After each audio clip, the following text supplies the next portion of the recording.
জয় শ্রীকৃষ্ণ, রাধে রাধে। মেয়ে দুপুরে খাচ্ছে এই যে পরোটা, এই আর আমি খেতে বসেছি। এটাই তো আমার আছে কাঁঠালের দানা বা বিচি দিয়ে চিচিঙের চচ্চড়ি, কলমি শাক ভাজা, ভেন্ডি ভাজা, আর উচ্ছে আর আলু ভাজা। একটু মেঘ করেছে বলে অন্ধকার লাগছে। আর ডাল আর আলু সিদ্ধ। আর ওর বাপির করে দিয়েছিলাম কই মাছের আর কি, তেল কই, আবার ওই কাঁকড়া অনেক আনা হয়েছে। আর আমার মেয়ে খাচ্ছে ডিম, কাঁকড়া, এইসব। দু তিনজন মানুষ, কিন্তু দু তিনজনের মতে রান্না করতে হয়। যাই হোক, একটা কথা বলি যেটা মনে হচ্ছে, যে অনেক আছে না মানুষ, মানে দুই মুখো টাইপের মানুষ, তারা কীরকম তাদের আচরণ হয় সেই নিয়ে একটু বলি। তারা দেখবেন সামনে আপনার সাথে ভালো ব্যবহার করবে, আর পিছনে হয়তো আপনারই নামে সমালোচনা করবে। দুয়ে, এরা পরের বেলার সত্য জেনেও পিছিয়ে থাকতে বলবে, পরামর্শ দেবে বা থেমে যেতে বলবে, আর নিজের বেলা হলে ওটাই তিলকে তাল করে ফেলবে।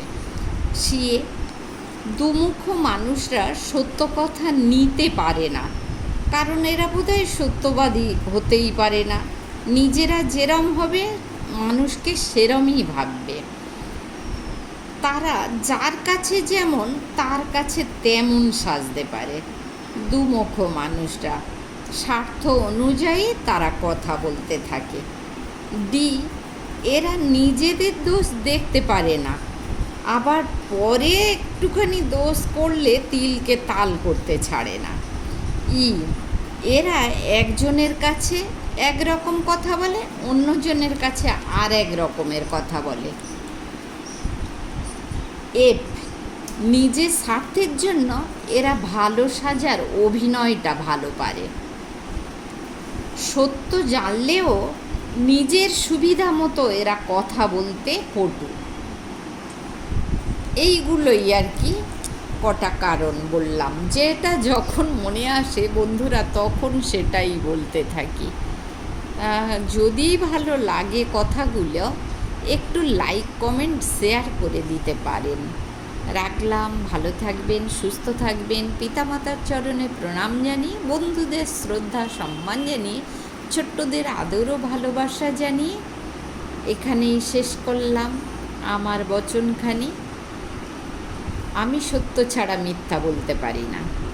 সে আমার যদি জেল হাজত হয়, গদ্দার নেয়, তাও নিতে পারে। জয় শ্রীকৃষ্ণ, রাধে রাধে।